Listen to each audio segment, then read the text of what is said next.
Oi, irmãos. Nesta liturgia deste domingo, nós veremos o significado da oração verdadeira. Como devemos nos entregar na mão de Deus e receber dele a justificação. Nós vamos ver o que é que tem valor para Deus. Nós vamos refletir como Deus exerce a sua justiça e como ele não ignora o sofrimento dos pobres e dos que nem sempre obtêm justiça nos tribunais dos homens. Deus exerce a sua justiça essencialmente com amor e misericórdia, e aqueles que estiverem disponíveis para acolher esse amor misericordioso encontrarão graça e salvação, tá certo? Mas antes de tudo, quero falar sobre o livro do Eclesiástico. Esse livro ele contém reflexões sapienciais. Ele é considerado um livro deuterocanônico. Por quê? Porque veio depois, né? Esses deuterocanônicos é o conjunto de 7 livros listados na Septuaginta. O judaísmo rabínico, após o sínodo de Jamnia, final do século I depois de Cristo, não os considerou canônicos, né? Bem como os protestantes também não consideraram.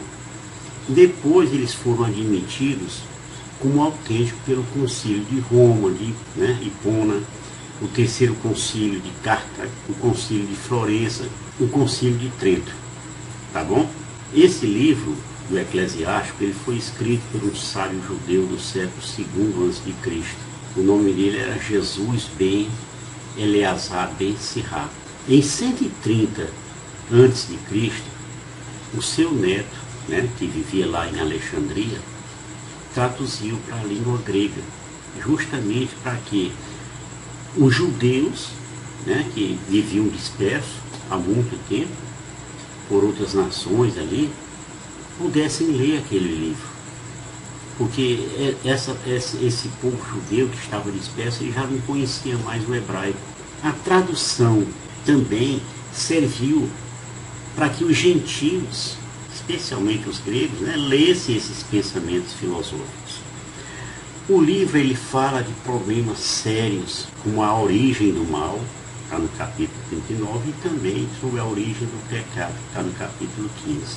Então este livro também é conhecido como a sabedoria de Sirac, ou Sirácida. O termo eclesiástico significa aquilo que se refere ou pertence ao âmbito da igreja católica, ou então de seus sacerdotes, ou seja, eclesial, doutrina eclesiástica. Etimologicamente, vem do grego eclesiásticos e pelo latim eclesiásticos, que significa Assembleia do Povo. Poder. Na segunda leitura, nós temos o testemunho de Paulo, que no final já da sua vida, apesar das batalhas que enfrentou por causa da sua fidelidade a Jesus e ao Evangelho, ele disse para Timóteo: aproxima-se o momento da minha partida, combati o bom combate, completei a corrida, guardei a fé. All of the travelers on the road, put down the burdens to see where you go. All of the mortals with their loads. Então vamos falar agora do Evangelho em si. O Mestre Jesus, ainda seguindo para Jerusalém, e aproximava-se a hora em que ele iria ser rejeitado e condenado pelas autoridades judaicas. Após a sua crucificação, os discípulos ficariam sós no mundo e teriam como missão dar testemunho do reino de Deus, que ele passou 3 anos falando disso. Jesus, como sempre fazia, preparava os discípulos para a missão que os esperava. E nessa preparação ele contou uma parábola, mostrando que algumas pessoas só confiavam no seu próprio senso de justiça, mas desprezavam o senso de justiça dos outros e para os outros. E foi por isso que Jesus disse: 2 homens subiram ao templo para rezar. Um era fariseu, o outro cobrador de impostos. O fariseu de pé rezava assim em seu íntimo: ó Deus, eu te agradeço porque não sou como os outros homens, ladrões, desonestos, adúlteros, nem como este cobrador de impostos. Eu jejuo 2 vezes por semana e dou o dízimo de toda a minha renda. O cobrador de impostos, chamado assim de publicano, né? Ficou à distância ali e tal, nem se atrevia a levantar os olhos para os céus, mas batia no peito, né? E dizia: meu Deus, tem piedade de mim que sou pecador.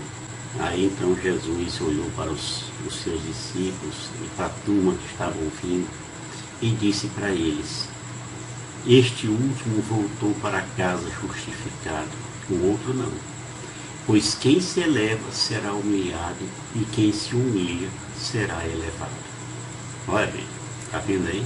Certamente esse publicano ele conhecia aquele texto do livro do profeta Oséias, que dizia: porque eu quero o amor mais que os sacrifícios e o conhecimento de Deus mais do que os holocaustos. Eu falei em publicanos, eu quero lhe explicar o que é isso. Eu sempre gosto de explicar esses termos, porque você ouve muitas vezes esse termo publicano, não sabe o que é.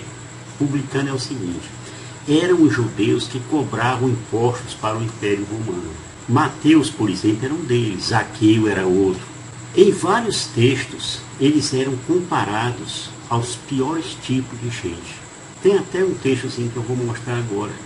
Se amais somente os que vos amam, que recompensa tereis? Não fazem assim os próprios publicanos? Olha. Então, Deus desconsidera um arrependimento sem que haja conversão. Isaías fala do repúdio de Deus aos sacrifícios ritualísticos. Né? Isaías disse lá: de que me serve a mim a multidão de vossos sacrifícios, diz o Senhor. Já estou farto dos holocaustos, de carneiros e da gordura de animais cevados. Nem me agrado de sangue de bezerros, nem de cordeiros, nem de bodes. Cessai de fazer o mal, aprendei a fazer o bem, respeitai o direito, protegei o oprimido, fazei justiça ao órfão, defendei a viúva. Deus não faz acepção de pessoas, mas Ele escuta as súplicas dos pequenos e faz justiça às vítimas dos poderosos. A voz do humilde pode não significar nada para os grandes poderosos, né? Os ricos, tal, mas atravessa as nuvens e vai direto ao coração de Deus. Então, recapitulando, não se trata só de cumprir rituais. Só seremos salvos e curados seguindo e aceitando o Senhor e reconhecendo-o como o único Salvador. Deus só aceita a oração vinda de um coração contrito.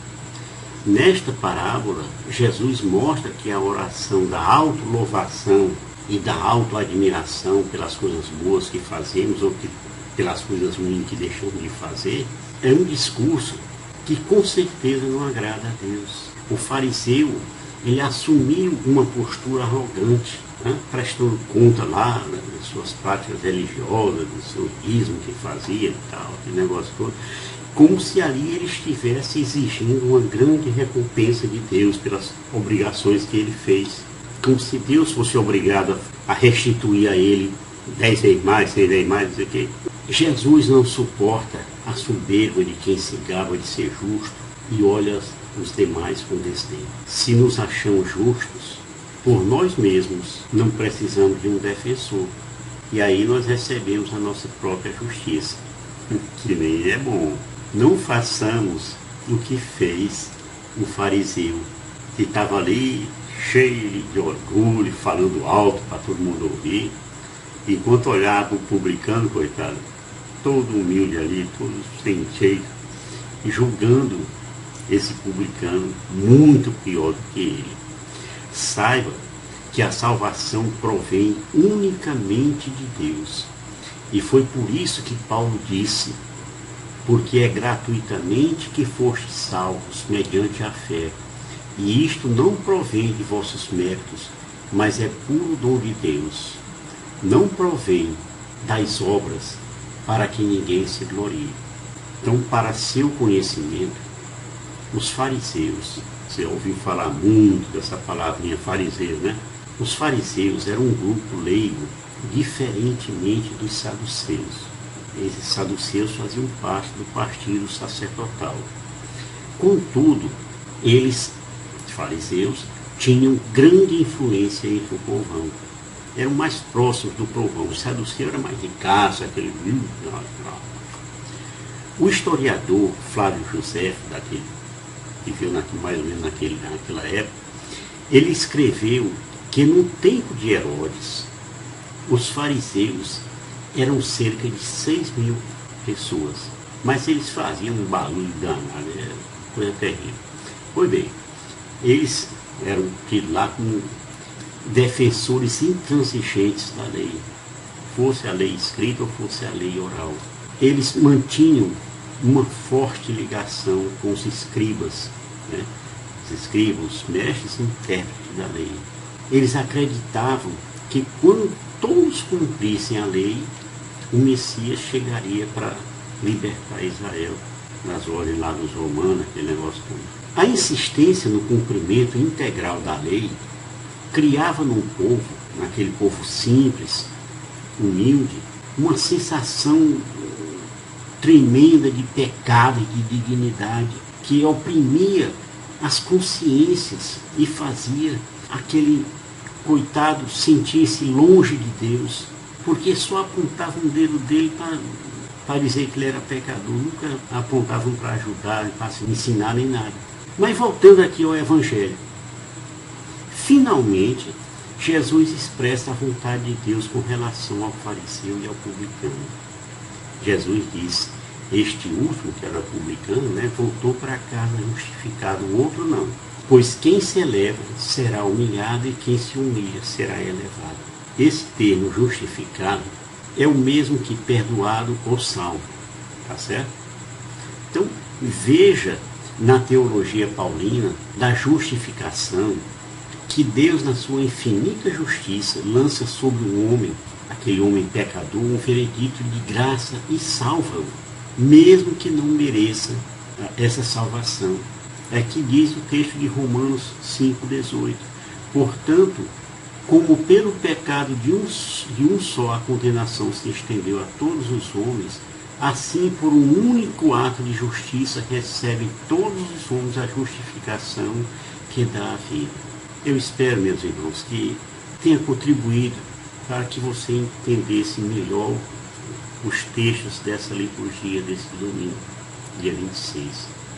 Vá participar da missa.